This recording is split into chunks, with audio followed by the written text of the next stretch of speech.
Well, that's not too bad of a game. I like it.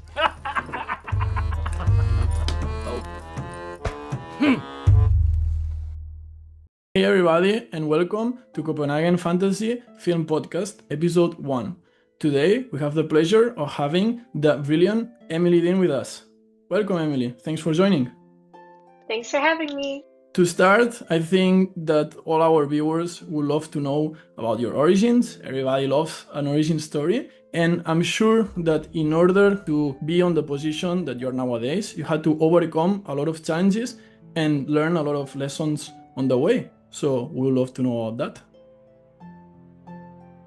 Yeah, so I come from Australia originally. I grew up in a little town called Bungendore outside Canberra, which is the capital city. And it was a very idyllic childhood out in nature and running around in the trees and, trying not to get bitten by snakes. Yeah.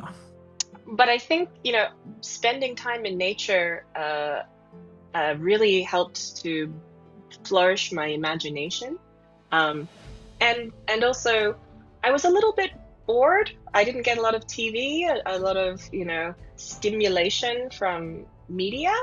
So I would draw and sculpt and paint and come up with things myself. So I think a lot of my training has come from, my self-training has come from those origins of just figuring it out myself and finding ways to make something when I didn't have the resources. I didn't have toys, I didn't have the right paints, but I would build and craft and do things on my own. So there's a lot of entrepreneurialism, I think, that comes from just those early days of creativity. Yeah. That sounds super great. So I guess this is when you start getting interested about art, drawing, and all this creative side of filmmaking. But when did you actually make the step and thinking this is actually a profession that maybe I would like to pursue, if it's drawing or being a filmmaker? So I think at age 6, I decided I wanted to be an artist. Wow, that's crazy. Nice. And then because I had been drawing for as long as I could remember. And then at age 12, my mom got me a video camera. When she went on vacation, she brought back a video camera, and I just started playing around with it, and I became obsessed with documenting and videoing everything. So I always had this drawing side and then visual narrative side with the filmmaking. And I taught myself editing software, Adobe Premiere, when I was 14. And that's when I realized I could just put all of my interests together, drawing, I could draw my own pictures and then put them together, and music, I could cut music and build something narrative. And then I would force my family members and friends to watch things that I made. And so I learned from a very early age what you essentially do as a filmmaker is you create something and then you put it up on a screen and show people and get feedback. So something I figured out when I was in high school, which in Australia is from grade 7 all the way through to grade 12, is that instead of writing, essays or doing, assignments, I would ask the teacher if I could make a video instead. And the teacher would say, okay, you can make documentary videos. So for science projects, for history projects, whenever I could, I would make a 5 to 10 minute video on the subject as my assignment. And then I would screen it to people. And so every semester, or, I would have 4 or 5 screenings for my class. So that I got very used to feedback and that whole process. So yeah, and I think it was I knew I wanted to be a filmmaker, but I didn't know how to be a filmmaker or where to go or how to connect the dots. But once I learned about storyboarding, I started, storyboarding, I'm just self-taught. I was watching Lord of the Rings behind the scenes documentaries and seeing Alan Lee drawings and just falling in love, and then seeing how those drawings were turned into storyboards and actual place, and I just took, the eye that I had developed from being a child growing up with rolling hills and big skies, and just putting it down and saying, what if a castle was actually a real place here, and what would the story be? So I started doing storyboards that way. In the 10th grade, we had a 2-week compulsory work experience placement, and I reached out to an advertising studio for, an internship, and they accepted me, surprisingly. And then instead of just doing coffees, once they found out I could draw, I started doing storyboards for them for cash in hand, which was lucrative at the time. I thought, I was like, wow, I'm, 15 years old and like getting, $100 or whatever. But then I just kept storyboarding for ads through high school after that. So sorry, let me interrupt. You start doing your first professional work as a storyboarder when you were 15 years old. Yeah. Wow. That's very impressive. I think you are the person I ever met in my life who have joined the industry the youngest. Really? Yeah, like doing professional artist work. It's very impressive. Actually, I can't wait to hear more. Keep going. Sorry to interrupt. No. I mean, this is back in the day before, you couldn't really send stuff. Well, they didn't trust you to send things over the internet, so I would be faxing storyboard sheets late at night while also studying for my final exams. Wow. It was very stressful, I'm gonna say, but I was doing ad campaign work. It was a funny time, I don't think anyone could get away with it these days, to be honest. But yes, so between ages 15 and 19, I was doing storyboards for commercials. Yeah. And while you were studying at the same time in high school? Yes. Yeah. So you were almost like Batman, having this double life of like student for the day, and then in the evenings just professional artist on advertisement. That's crazy. Like, that's wonderful, actually. Yes, it did feel like I was living a double life, but I didn't know where it would lead me. I just didn't want to get in trouble from either side. So I was trying to do my best at school, and then also trying to keep client happy. It was very. I didn't have the maturity, I think, to really juggle it well. So all I did was just stay up very late at night and show up to school very tired. Yeah, I can imagine that it was very, like, it's difficult and challenging to have your regular job or like your time at school, and after that trying to work on something else or trying to learn more. So, like, how did you manage to keep that balance through, not just in high school, but through the years of having to work so many hours? So I've always been someone who loved doing co-curricular activities in school. And I'm someone who puts too much on her plate all the time. I'm sure most filmmakers, who start something on their own are similarly minded, where you take on too much and then you sort of drown for a while and then you figure it out.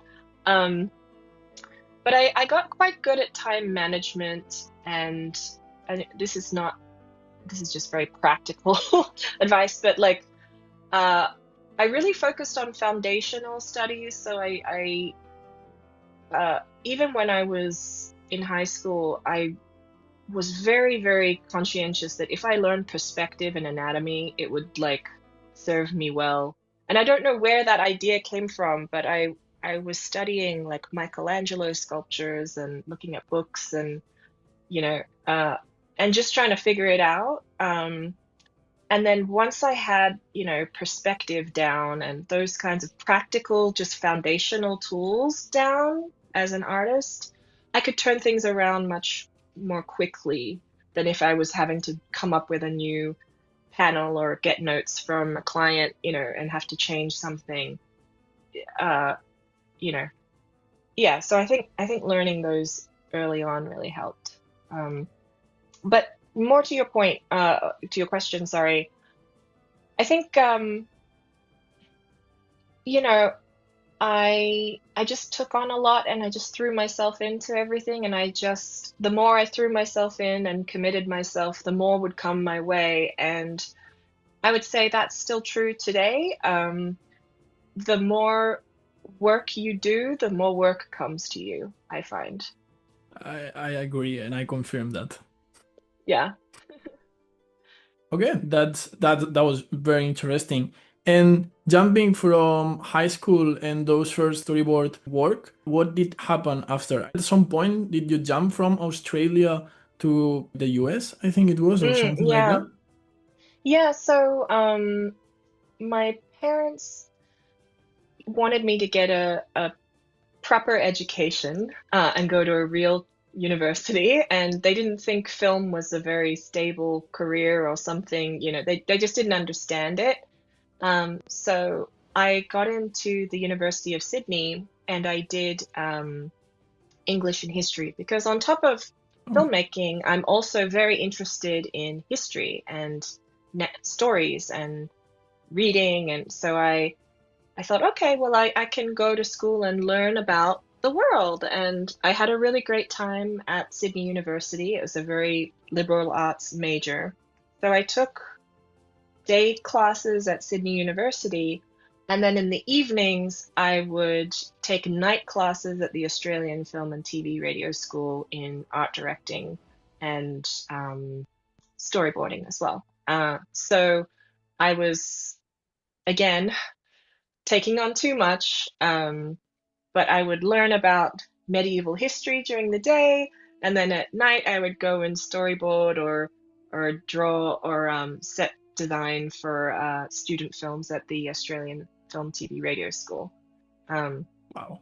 so yeah, taking on a lot of things. Um, so yeah, I was always in that period of time, I think between 18 and 21. I didn't really party too hard. I did go to parties, but I was always the one to go home Early. earlier, I think. Um, or there were social events that I would miss out on. But I was just so in love with what I was doing that it didn't bother me too much during that time. So once I finished my liberal arts degree, in 2009, I graduated my honors. And then I took a 6-month course at the Australian Film TV Radio School in animation directing, which was just like a class that they were offering, again, a night class. And during that time, I developed my first animated short film called Forget Me Not. Oh yeah. And it was based on my family's experience with Alzheimer's and dementia. And it was just really a feeling I had where I wanted to tell a story about Alzheimer's, but I wanted to do it in a way that was a sort of dark fairy tale. I loved grim fairy tales growing up. And so one afternoon, I just sort of sat and wrote this fairy tale about a mother and daughter. Very simple, the structure is three, the daughter goes out with the mother into the forest, and the forest is changing, and the daughter is asking questions to the mother, and the mother is starting to forget. And then it finally comes to a close with the mother having forgotten the daughter, but the daughter chooses to stay with the mother and finds the spring comes back again. So it's very whimsical, very simple. but I just wrote it and then I drew these very simple silhouette figures in Flash and animated in Flash just on my laptop, and brought it into Premiere, After Effects, then Premiere, and outputted it. And it was all self-taught, self-directed. I had a couple of friends at the time who helped me with music, and an animator friend, helped me figure out how to do a walk cycle, but not very well. And I just sort of pieced it together, and the narration was from a guy who I met while doing an interview for, I think at the immigration office or something, because I was applying to school in America. So, so it was just very, I'm going into detail on all these little things because it's the small chances along the way that piece together things that people don't even think about. Like when you meet someone who has an interesting voice, you say, "Oh, are you theatrically trained, or have you been interested in voice acting?" And they say, "Well, yes, actually, I have been theatrically trained, and I would like to keep using my talents." "Well, actually, I've got a short film that I'm making. Would you mind recording your voice?" And just piecing things together along the way. And so I made this film and I put it into a small Australian film festival, that was screened in a country town. And from there, it got nominated for an Australian Academy Award. Wow. So that was like, okay, maybe I can do this. So I was 21 actually when that happened. So yeah. Wow. And then from there, I realized that Australia didn't have the training ground that I needed to be a director in animation, not just sort of, I wanted to learn more about storyboarding, more about how to build my craft. And I found out about CalArts in the US. And so I applied and just got in by the skin of my teeth, and did a couple of years there in the character program, and then went to Pixar for the internship. And then from Pixar story internship went to the Lego movies. Oh, So yeah. I kind of, it's a lot to say, a big mouthful from the beginning to that point, but I actually think that's kind of important to tell people of just how many zigs and zags, how much education there was actually. I did pay a lot on education. I think these days you can do online classes, but at the time online classes weren't that great. But I think it's a combination of obviously passion and interest and like a dogged determination, then also like having a curiosity about the world, a curiosity about storytelling and how stories are told through time, and knowing what stories are important to you, or what things that are you like, and issues that are like hit you personally. Like for me, the Alzheimer's thing came from a real place, and then making something and putting it out into the world without expectation. So it's sort of a combination of all those steps, I'd say. That sounds Yeah. super great. So could you tell us a little bit more as well about the nomination that you got in Australia for your short film? Yeah. So my film is called Forget Me Not. And like I said, it's a story that is flash animated. It's a very simple, fairy tale story. And I can tell you a little bit actually about how I made it. I made it in less than 3 months, I think, on my laptop, with a budget of, I think, under $900 US. I'm sorry, not US, Australian. So, and I think I paid my friend to make the music. I paid for software. and I paid someone to do the voice. And I think that was kind of it. I bring up the money because when I got nominated, I was in competition with films that had received $350,000 grants from the Australian government for a short film at Wow. the time. And so, I was not expecting anything, but I got to meet all these filmmakers. I go to the screenings. I got invited to events. There was like a luncheon thing, and our little project was alongside these bigger budget projects that had taken 6 to 12 years, some of them, to make. Really, and it really highlighted to me, if you can move quick, cheaper, and have a smaller team, you can have more impact than, if you're a larger project that, takes a longer time and all this stuff. And so I really fell in love with the idea of making short films. Especially to begin with, I think short films are so important for honing the craft as a filmmaker. And the great thing about a short is that you can move on afterwards and you can try something else and do another thing. So I had this very out of the blue experience, but it taught me the importance of that. And I think that has circled around because, and we'll come to my career later, but my short films have actually been made and come out more so, and feature films I've been attached to as a director have not made it. So it's just an interesting kind of parallel, that small does not necessarily mean small impact.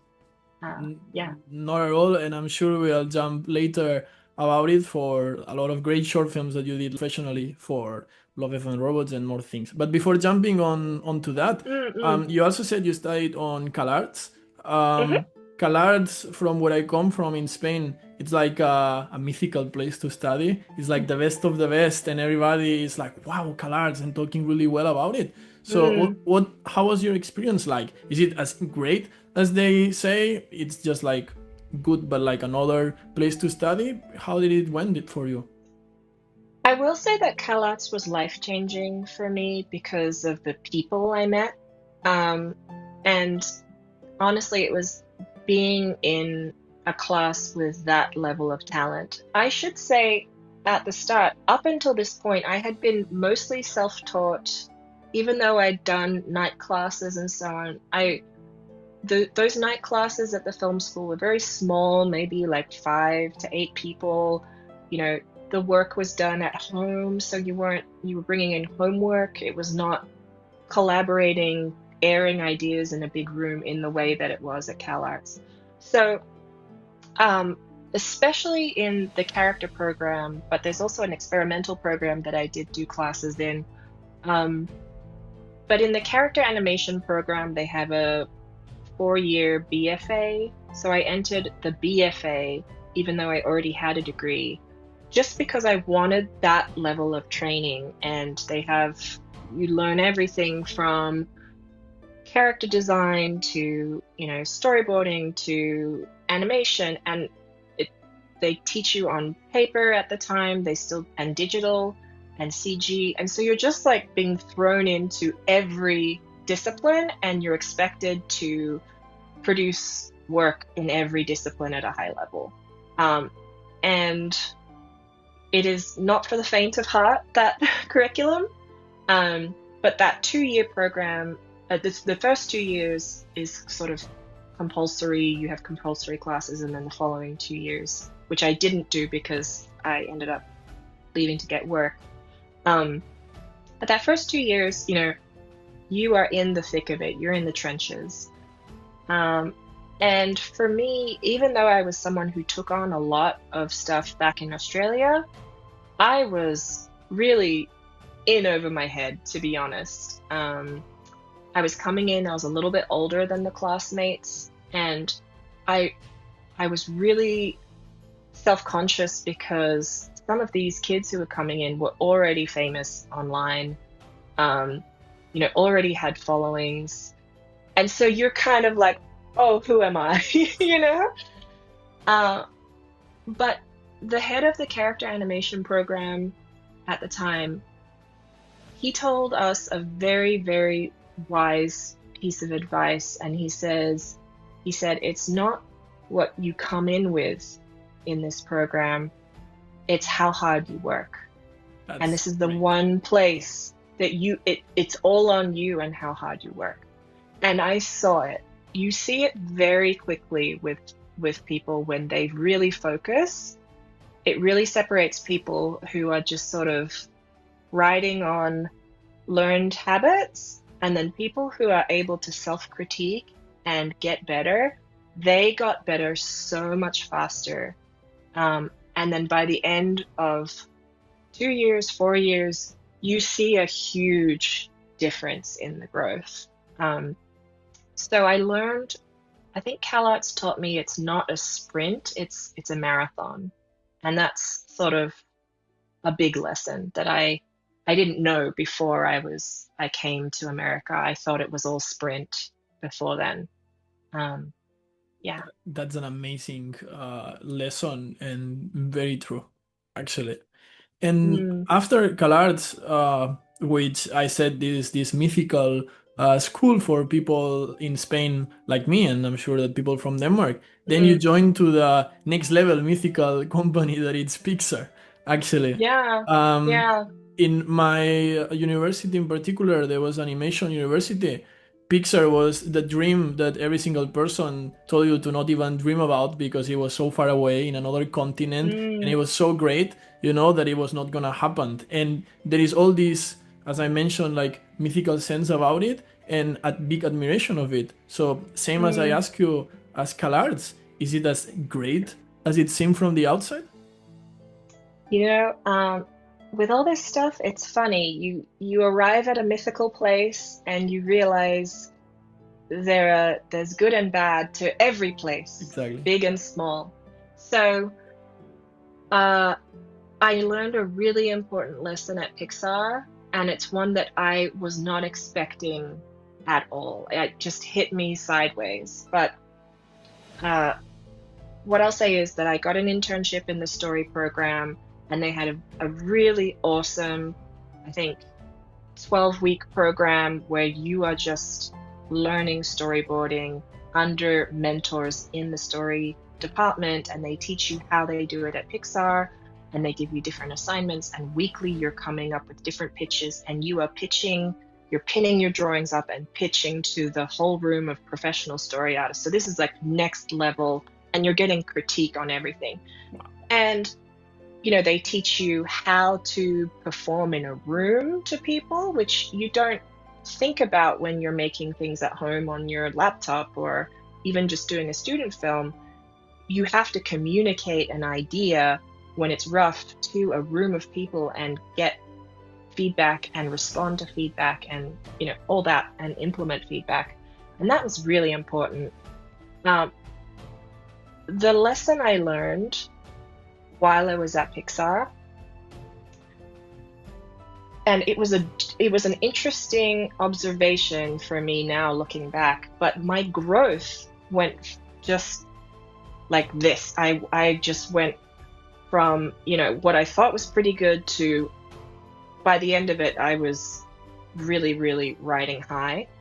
My growth was high professionally. My personal happiness went from this down. And I can tell you why. And it's because I thought, if I go to Pixar, I'll be amongst the best artists and I will learn the most, which is true. And I will become the best like them, that's what I thought. And I'll be hired, and then I'll have my future will be there. There were two reasons for my personal happiness to go down. One was they just weren't hiring. The culture was like, they were going through, big layoffs and rewrites and other things, and the culture was not a happy place at the time. So, I experienced, some bullying and all those kinds of negative things that happen in a workplace when Like- things are bad.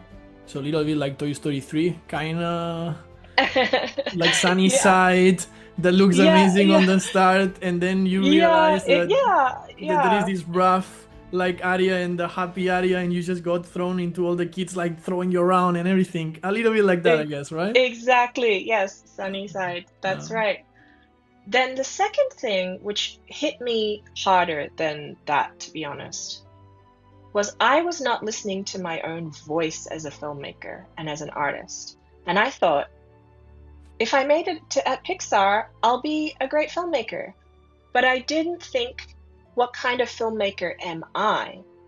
And I realized, oh, I was pitching ideas naturally that were coming to me that were darker, more, action, adventure, sci-fi, fantasy. Like I was pitching adult animation inside what is, a children's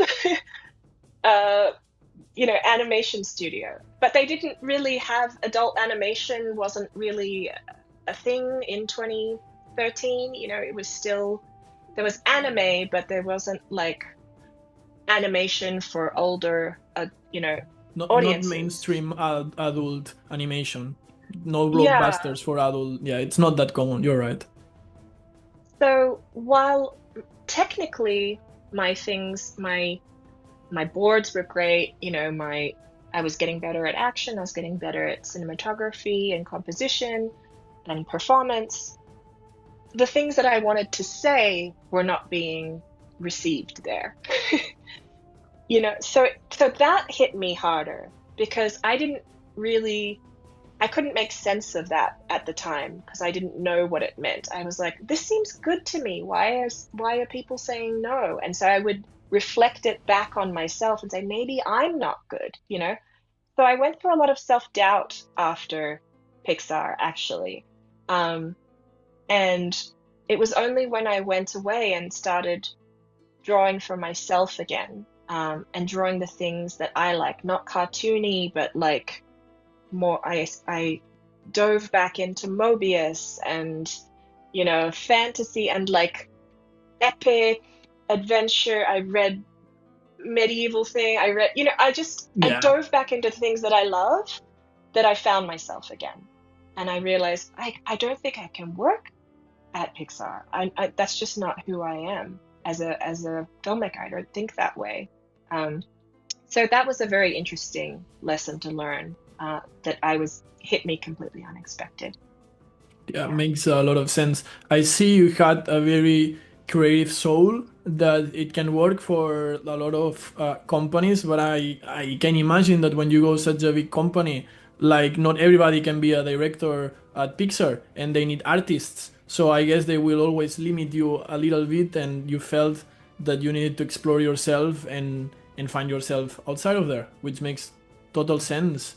And you've just left a lot of great lessons to know about.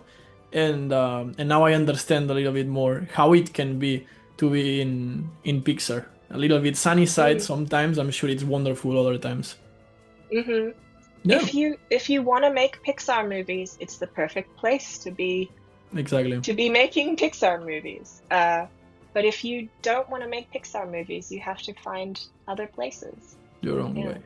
And after that, I think you mentioned that you started doing storyboard for the Lego Batman movie, right? Mm-hmm. Yeah, yeah. Oh, go ahead. No, I was going to say, how was that? How was your experience on there?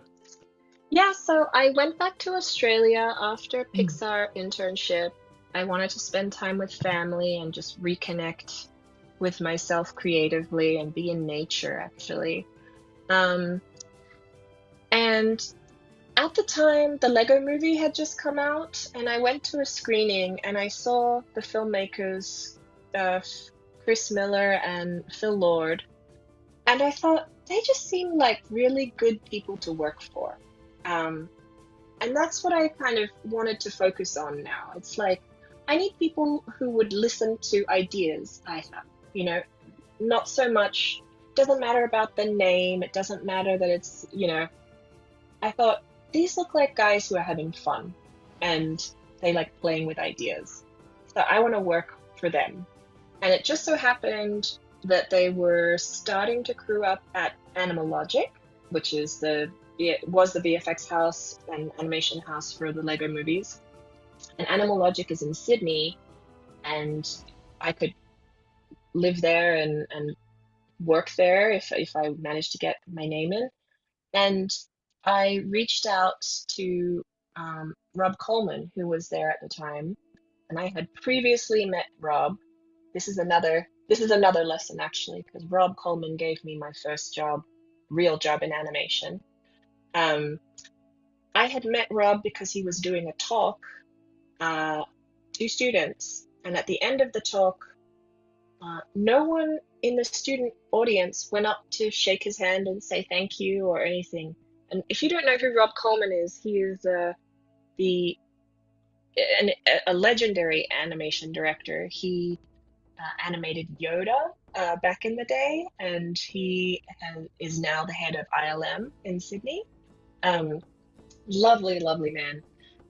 So I said, hello, I want to be in animation. Can I shake your hand and, can we grab a coffee and have a chat, or can I get you a drink at the bar or something, And I just chatted with him, and I showed him my work, and he said, you know what, there might be a storyboard position for a junior available coming up on the next Lego project in 6 weeks or a month or 6 weeks, if you want me to put your name in. And I said, yes, please, And so I managed to get that junior position. And from there, I just was having so much fun because I was really just a pig in mud. There's like this period of time in animated features where the script isn't locked yet, and it's just ideas. And so I was just drawing ideas, like Wow. scenes. And I'm not a conventional story artist in that I don't stick to just storyboarding. I draw character designs, I do viz dev sketches. I want to just be in the world, in the place, in the story. And the more I did that, the more I was pitching, the more ideas I was coming up with, the more the team at Warner Brothers in LA were getting impressed with my work. And so I transferred mid-production on the Lego Batman movie back to LA, and I finished out Lego Batman and Lego 2 at Warner Brothers in LA. So, even though if you're working for a vendor studio, the quality of your work as an artist, even though that you might not be on a Zoom call or you might not have met the director, people notice when something is good. The higher ups notice when they can lean on an artist. So that's another lesson I learned there too. Yeah. But it was really fun. I had a great time. Wow. Yeah.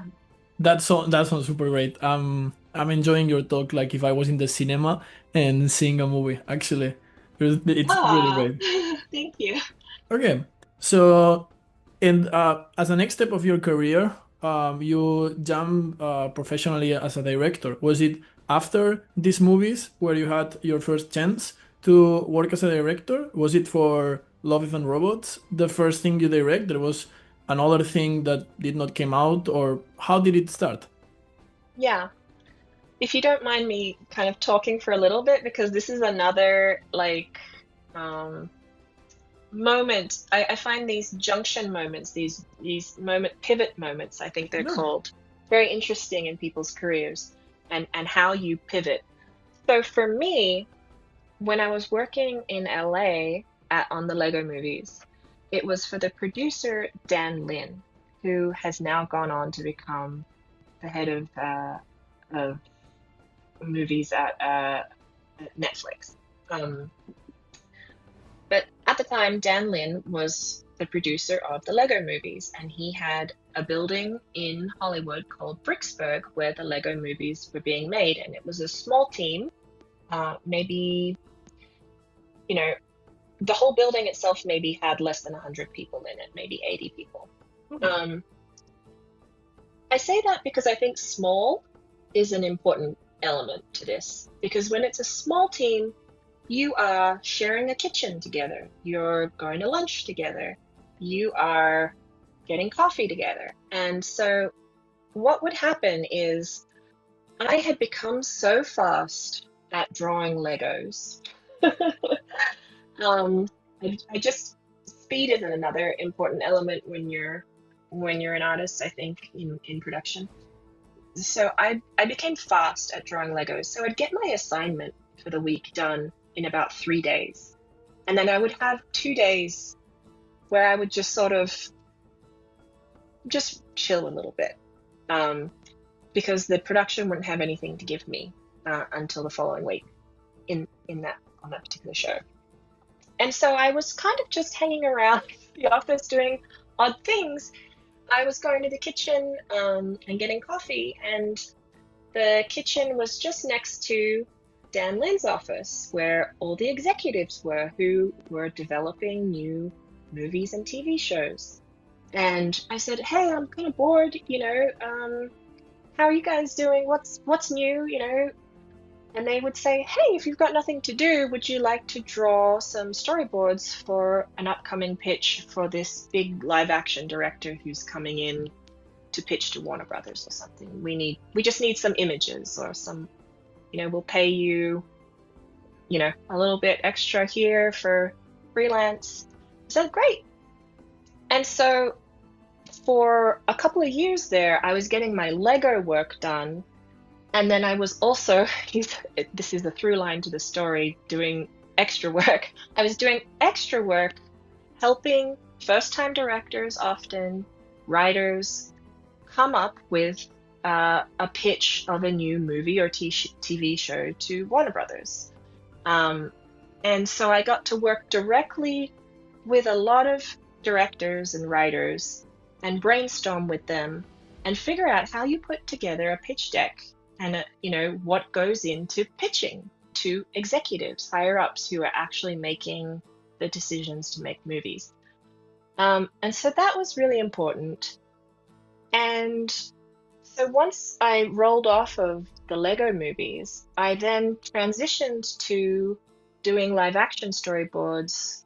I worked on Hotel Artemis, which is sort of an indie feature it was a first-time feature, I believe, from Drew Pearce, who was the writer of Mission Impossible and other projects. And I got to be on live action sets, and I got to work with the cinematographer for Chung and Chung, who had done Old Boy, and just talk to people and learn and find out how things are and what it's like. So during that time, my name was starting to get floated around as someone who was very eager, but more importantly, someone who executives and producers and people felt that they could throw a problem to, and I would come back with a pretty good solution. Not the best, or, it didn't always win, but I became a reliable name. And so my name circulated up to talent agencies, and I was signed by Verve at the time.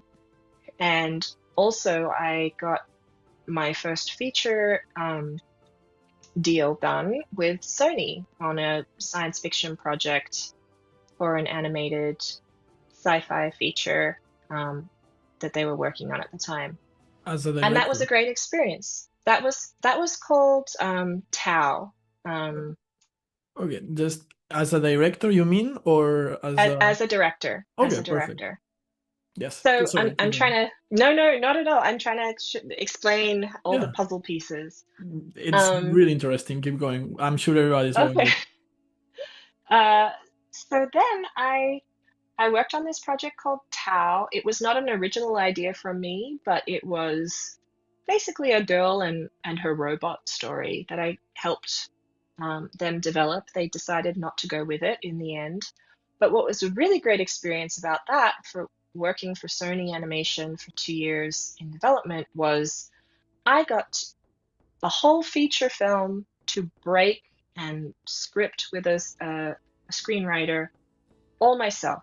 So I went from being an artist who worked on just story assignments, just scenes, and smaller pieces of a film to then helping directors pitch. So coming up with a whole conceptual idea of what a film would be and what it would look like and how it would be presented, to then actually breaking a film myself and like kicking the tires on an idea that a studio was interested in making. So during that time, I was hired by Love, Death and Robots to direct, and they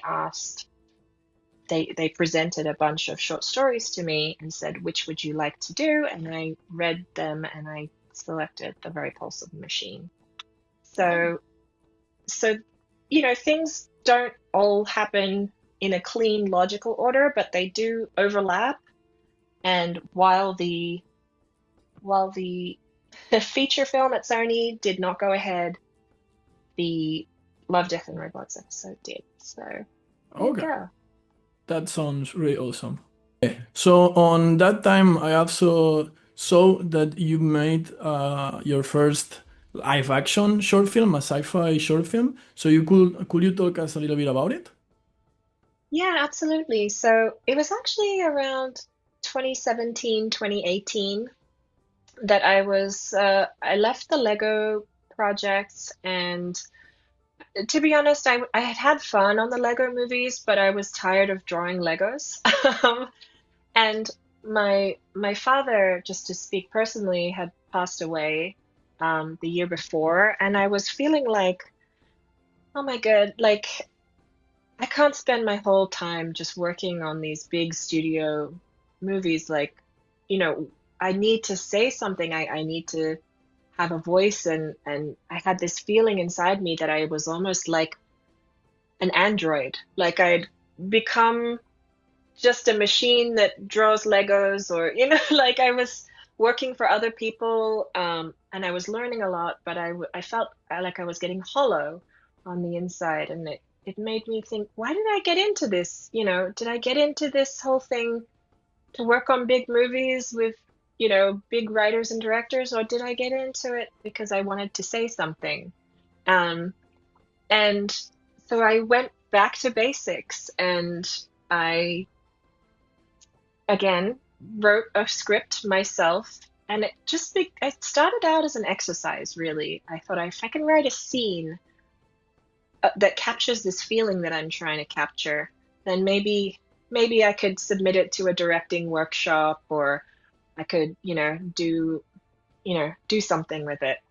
And then as I wrote the scene became another scene, and then another scene, and then it became a short film, or a short film script. And the impetus for it was a story about an android who starts becoming real, having real human emotions. And I was thinking about myself as the android, but also I started thinking about a little girl who has a relationship with this android, and the little girl inspires the android to become human. And from that genesis of idea came this short film called Andromeda. And let me see if I have. So what started as I say, as a short film script, then became a project, because what I did with the script was I said, well, I need a producer to help me figure out how I would make this thing. Who do I know? And I just happened to know quite a few people from my previous work. And from a connection, I found a producer who was working on the Paramount lot, and he was passionate about making short films. And he helped me put together, a budget and everything, and figure out how we would make this. And so very quickly, I started drawing the characters, doing costume design myself, production design, sets. And around this time, this is a very LA story.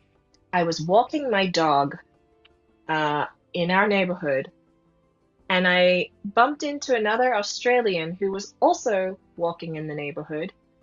And what Australians do when they hear another accent, they say, "Are you Aussie?" "Yes, I'm Aussie." "What are you doing here?" "Oh, I'm an actor." And his name is Aaron Glenane. And I I got talking to him. He's just lovely. And he said, "I'm in this film at it's going to be screening at Sundance."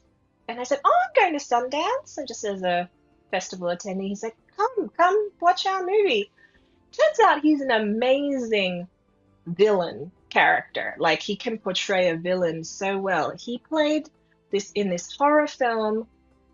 He played a serial killer to an incredible, like, persuasion. And so I said, "I have to write a part for this guy in my film. Will you be in my short film?" And he said, "Yeah, why not?" And so I ended up having, the pieces of a very interesting film that I was putting together. So, as always, I took on too many responsibilities, but I found an incredible cinematographer, incredible composer, all these elements coming together. I should also mention that I edit a lot myself, but I did have an editor on this. But so we ended up putting this, pre-production together in 6 to 8 weeks, I believe, and then the shoot was 3 days, and then post-production after that. But it was a wild ride. And again, with short films, like, you really don't have much budget at all. So you're really just asking for favors, borrowing what you can, borrowing equipment when you can, just, that kind of rough and tumble. But one very, very funny kind of piece to all this is, the more that I would ask questions, the more my network would expand. And someone would say, "Oh, I know someone who does that," or "I know someone who does that." And one instance of this was, and I can actually share Yeah, the we'd love to see. short film website, Andromeda short film. I'll screen share now. I can put the link as well on the description of the podcast too for whoever wants to see it. Okay. So I caveat all this with, this website is a few years old now. But what I think is really interesting to your viewers, possibly, are you seeing this website, or are you seeing my whole desktop?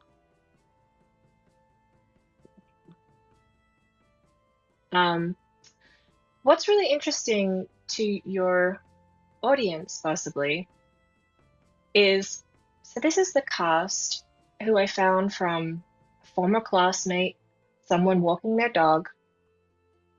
And then I did hire, I did have a casting process, and I played one of the characters. Nice. The crew, just friends of friends, connections. But what I did was, I did some initial sketches of Andromeda the android. Just, this is super, super basic, super rough. And Andromeda the android, our hero, who starts becoming real. Ella, the human companion, who throughout the film grows up. And our villain, Mason, the android hunter. And from there, I took my initial design of the android to a VFX house called Vincent Van Dyke's VFX, or a special effects house, rather. And I went there not with any expectation, really. I just wanted to ask questions and say, "I'm making a short film. How would I do this special effect practically?" And he said, "Look, you've designed a very difficult but very elegant faceplate for your android. Bring in your actress, we'll do a mold. And our friend Bart Mixon, who does the Avengers, he's on break right now. Maybe he would be interested in helping you out." Wow. And what do you know? I got the special effects makeup artist who had done the original Pennywise the Clown, RoboCop, to help design and create this not VFX, special effects, SFX, practical yeah. effect, prosthetic. Wow. Uh, That's crazy. That sounds so fun. Please keep going. it was working with an industry legend on my tiny little, Yeah, sci-fi short. But people are like that when you approach them. If, really good quality people, they are passionate and they want to help out independent filmmakers, and they they want to support and, be a part of something new and fresh. So that was just a very interesting, fun experience. And then my costume designer, she sourced these things on Amazon. It's like a skateboard kind of body plate and pieces of elastic for the costume. Just very simple. We used hazmat suits for the other characters, and just basic blue pajamas for the other characters. But very, very simple. So I just wanted to share that as a fun little behind the scenes. So I made that film, and it got into genre film festivals, and I got to travel around to all these genre film festivals and say, what was the impetus behind it? I connected with the genre, um, science fiction, fantasy community, and had a great time. And because I had done that, Love, Death, and Robots said, you have the storyboarding, animation experience we want. You've done special effects. You have an interest in horror and R-rated content. I checked a lot of boxes that are very hard to check for a show as specific as that when they're looking for directors. yeah. And that's how I got my opportunity. But it came because I was just doing the thing that I loved, and pursuing the thing that I wanted to do. That's so great. Yeah, sometimes doing indie project can be very difficult, but there's a lot of these moments where you meet like very great artists, or just the fact of managing to do your own story and get it all together, that it's fantastic. And I'm sure that you had a lot of fun despite of all the effort that it takes. Yeah. But yeah, so okay, we're gonna jump now to the Love, Death and Robots moment. And I will say that I'm a very big fan of Love, Death and Robots. It comes from a few generations back, because my mother was a very big fan of heavy metal, and I had the heavy metal DVD at my home. Wow. She waited that I was a little bit older to see it, right? But she loved the character of Tarna, that is the one that appears at the end. And I remember that I saw heavy metal when I was maybe like, 16 or 17, and I was like, that's so great. Like, it was so cool, and I was like, why there's no more of this? And then 2 years after came Love, Death and Robots. And I was like, that's like that, but better and bigger and with more variety, So I totally love it. Actually, I loved the first season. I loved the second, and I love the ones that came after. And I would say that I'm very excited and very thankful for you to be on the show and be able to talk about that. I will mention too that there's another podcast of Alan McKay that you were invited, where you talk a little bit about that same experience and about the first short film that you work on, Love, Death and Robots, The Very Pulse of the Machine. So I would like to ask you about how's all that experience on jumping on Love, Death and Robots. But instead of jumping and talking a lot about The Very Pulse of the Machine, I would like to talk a lot about For He Can Creep. Yeah. That it's such a cool story, and like the whole story that comes from it's really great, and the adaptation that you guys made on it's amazing. It's epic, it's dynamic, it's visually like super good. It takes the original story and in my opinion even it makes a few things even better, and it summarizes it in 14 minutes, but you get all the feeling of the original story. So I'm very excited to hear about all this part of your journey. So if you can Oh start yeah, for when you start at Love, Death and Robots and then jump to that, that will be amazing. absolutely. So I had the best time on Love, Death, and Robots. I was hired by Tim Miller and Jennifer Yu Nelson, who was the supervising director at the time. Um, and like I said, they offered me, a bunch of short stories, and I chose Very Pulse of the Machine, which I worked on, and that is a project that's still very dear to my heart because it's kind of everything I love. I like taking CG and making it not look like CG. That's just a fun thing I like to do right now. But I will say that when I first walked into that interview and they said, they just wanted to get to know me. Like, what is it that drives you? What are you interested in? Uh, we know you did this live action short film. We know you're doing something with Sony at the time. Like, you have experience in animation, but what do you see as the next? And that's often what a question you get when you're a new filmmaker, a young filmmaker. They ask you, what is your vision? Where do you want to go? And to me, I said, my North Star is Mobius. And that to them was like, done. You're in, you know? Um, and I said, you cannot be making a sci-fi anthology series uh, that is based on heavy metal short stories without a tribute to Mobius in some way, or at least a harkening back. And I said I wanted to do something toon shaded that looked like Mobius had the feel, but I want to do it with this very surrealist story from Michael Swanwick, which is The Very Pulse Machine. And they supported me through that whole process. We had a lot of technical issues, but getting the look right, the feel, the story, it was a very complicated project, The Very Pulse Machine, so I'm very proud of it. Then fast forward to volume 4.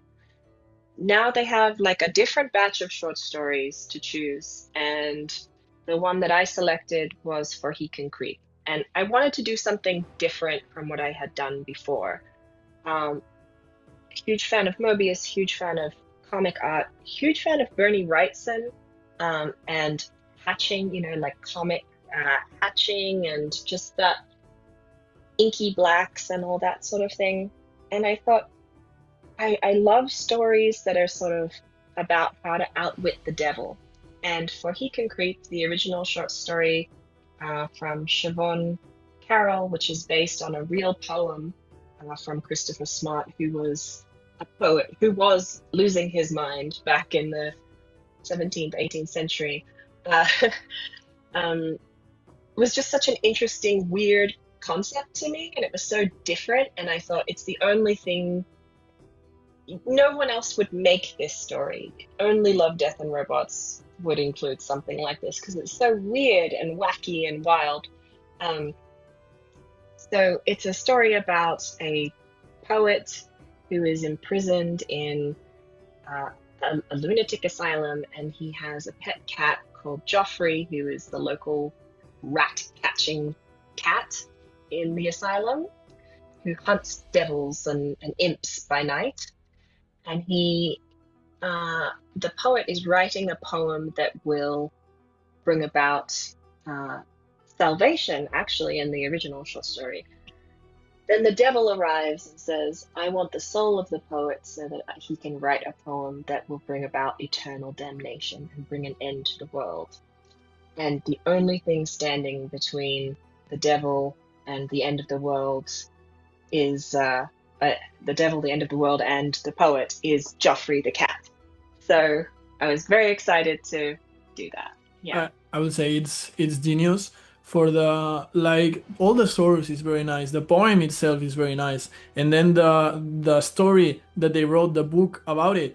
it's really great and it's really out of the ordinary. But what is even greater is this Love, Death and Robots touch that you guys gave on it, and the style and the visuals and the rhythm and all this play with like the music. It just elevated the thing little by little by little by little, and it ended up with an amazing short film that I've seen multiple times, and I don't get tired of it. I enjoy it a lot, actually. Oh, thank you. I have some behind the scenes on my Instagram that I can share with folks at some. Yeah, if they're interested. we would love to see. Yeah, so the for He Can Creep, I wanted to do this cross-hatching look in CG, which has sort of been something that some places have tried to get right, but it's just very technically difficult. And I wanted to do it because I wanted to evoke the sense of Piranesi and etchings of the time. I wanted something that felt like it was an etching or a crosshatched, or it had a drawing component to it. So when I first pitched the idea, I think Tim and the team were very excited by that visual challenge of it. I think that's the other thing to Love, Death and Robots, is bringing an edge to something, like something that hasn't been done before. You want to make something that either the audience hasn't seen before, or something that the audience didn't even know they wanted, That's kind of the mission of this show, which I think is really cool. And you do get some hits and misses with that, but it's the experimentation that is very exciting to me. I think that a cat that fights the devil to save what the cat says it's its pet, that is the poet, that it's its actually owner, the human owner. It's such a surreal premise, and that's why I like it so much, because you managed to get that and make it on a epic story that it's so well crafted. And I mean, I hope that everybody that's listening this have seen it, and if they haven't, I recommend to stop the podcast, go take a look, and then turn back, because it's very worth taking a look. Oh, thank you. I'll share my screen right now. This is my Instagram page, so you guys can find me. But this is for He Can Creep. This is the look, like the cross-hatching is on the effects, it's on the characters. And a quick question. Yeah. Did you make a bunch of concepts yourself to start, or did you pitch reference, or did you work with other concept artists and express your vision, and together you make like some images? How was the process to arrive to this visual look? Did you make a lot of tests and end up choosing one? How does it work? Yeah, so I had actually done a pitch with a lot of reference. So a lot of Bernie Wrightson and other artists, Francois Schuiten, just as examples of something I was trying to hit visually. I did some of these myself. What we ended up doing was working with the amazing Maria Pamfilova, who's a modeler for a lot of Love, Death and Robots. But we actually did the modeling of the characters based on some of my sketches and other character designs. But then we figured out the look on top of the models. So this was something I did as draw over ideas. This is the model. And then I did some kind of tests like this to see how a shader could work, potentially. And then I also did, as a director, you have to be kind of like multi-skilled, right? So you also have to think about anatomy and also posing character, how to make the model feel like a cat, not just from a stiff model, but a nice floppy, chunky cat is what I wanted to do as well, like Joffrey. A big change that I made from the short story was Joffrey was originally an orange cat, but I actually wanted him to be a gray cat because in the opening of the short story, it talks about fire, flashes of orange, and I thought that should come from the eyes, the energy of Joffrey as he is hunting imps and the devil. it would bring so much more intensity to see his eyes emerging from the dark, and that is the fire and the flash. So in the opening that I storyboarded, I had black, and then from the black come the eyes.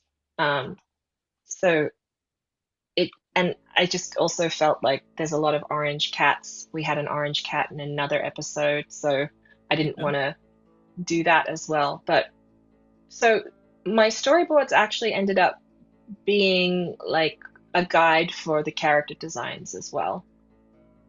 But yeah, it's a bit of an unusual process, because on a bigger production, you'd have the very official character designer and a production designer, and you'd have everything all set up first, and then you would storyboard.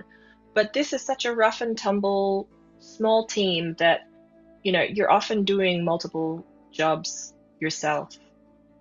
But I love all yeah. this. Of course, it's not at the same level, but for the last two short films I made and the one that I'm preparing to shoot in April, I've been doing exactly the same, and all the storyboards of everything. And I think it's so nice to see that on a very big project, you also have this freedom to tackle multiple things. So you give fully your direction and your thoughts that later gets enriched by other artists. But to have the capability of doing that, it brings so much of you into the project, which end up turning really cool. So congratulations. Oh, thank you. I think what I will say is that with directing, it's about communicating a consistency of vision.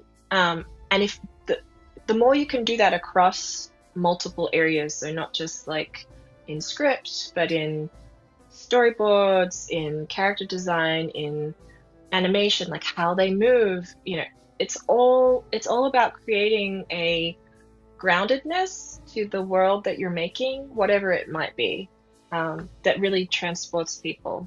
So just to finish this thought, I wanted the glowing eyes of Joffrey the cat, because later on when we introduce the devil, we see his glowing eyes in the dark, and it's almost like there's a supernatural component to the cat, that he can sense the otherworldly, and he can travel, between worlds too. So that was my idea. Here are some more Joffrey sketches. I wanted him to have the personality of a big tough guy, but also kind of chunky and chubby. So we also have to find a voice that matches a cat like this. And a rat catching or a devil imp catching cat would be more muscular. So I thought about a British blue short hair cat that has a real kind of personality to him. And then these are some rough kind of poses and sketches with, like, this is just stuff that I do for before I even start storyboarding. I'm doing rough sketches of the character to get to know the character. So, when he has a characteristic, when he hears something, his ear goes like that, which draws his attention, and he's kind of derpy, he's got a funny face. But when he's hunting demons, he's very serious, and he gets real mad and grumpy. But yeah, just kind of there's that ear flick. That's so wonderful, and for whoever have seen the episode, it's so interesting to see how directly all this work translate to it, and how much of all this pre-production that you made end up looking almost one-to-one to it. So it's super cool, and if you have more, please keep showing, because I'm sure everybody will love it. Oh yeah, what do I have? So I don't have a whole lot here on my Instagram, but I do have a lot more. You know what I can show, actually? I do have to credit one artist in particular. No. I believe she's Spanish artist, Rebecca Puebla. So she did these exploration cross-hatchings on top of the model of our poet character. This is a good example of traditional meets digital media. So we were doing cross-hatching, but everything was looking very CG, and it was bending and stretching and not looking interesting. It looked very just like a net over the top of the characters, and it wasn't creating the world that I wanted with all the dynamism. And so we went to this incredible, she's a comic book character artist, and we said, can you do something with this? Bring some oomph to our world. And so she did these on paper and then digitally colored them, but it just elevated the what we had. And while we couldn't capture exactly this look, it informed the team so much on what kind of a world we're creating. And they're just gorgeous. Yeah. Yeah. So that is beautiful, actually. Yeah. So, sorry, go ahead.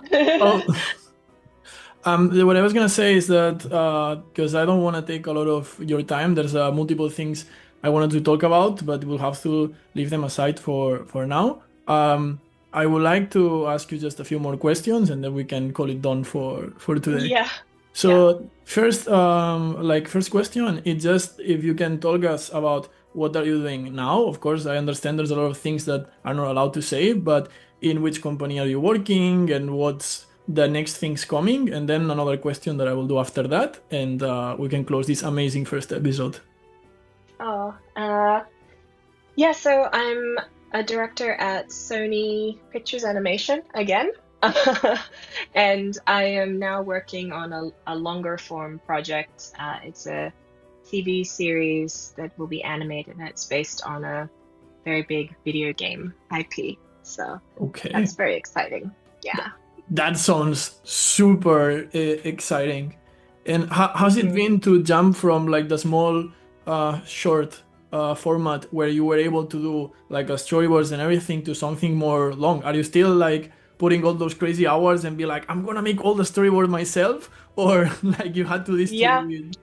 Yeah. Even in a big company, I'm still doing my own storyboards. That's so cool. And I'm still doing characters. I'm doing the same thing as you've seen me doing. I'm just now there's more money, there's bigger team.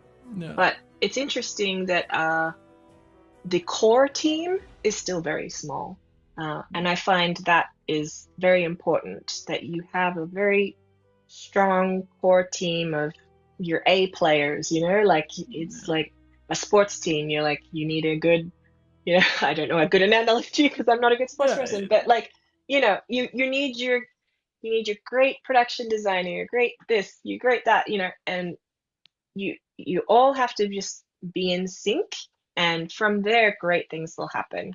Okay. Yeah. And as a last question, for someone that it's not that used to the fantasy genre or even adult animation itself, what is one thing that you will tell them in order to maybe just incentivize them to give it a try and try for once fantasy and maybe discover a new genre they can end up falling in love with? Yeah, this is such a good question, and I don't know if I have the best answer to it, but I will say it comes from a curiosity about the world. Be curious. And I find that fantasy and science fiction, when it's done really well, asks interesting, tough questions about the world that we live in. And it can ask questions about the past, and it can ask questions about the future. Often, fantasy is not always, because the rules are not hard and fast in these genres, but often fantasy deals with the historical and science fiction deals with the future. So you're asking where you are in time, and what you believe, what the world, society believes around you, and fantasy and sci-fi looks at the world with a critical eye when it's done well. So I'd encourage anyone who may not be feeling like this time and place is in the world is, the best. Look to utopias, look to dystopias, think about different ways the world can be, because like the great Ursula K. Le Guin said, we need people who can think of a better future. So, yeah. You say it was a great question. I think it was even a greater answer, actually. Okay, so I think we can call it done for this episode. Thank you so much, Emily, for your time. I personally enjoyed this talk very much, and I'm sure a lot of other people will enjoy it too. So yeah, thank you very much, and we hope Thank the you, best for your Joel. next projects. And yeah, I wish you all the best and wish you the best for the festival as well. Okay, Yeah. thank you very much. Bye. Thank you. Bye-bye.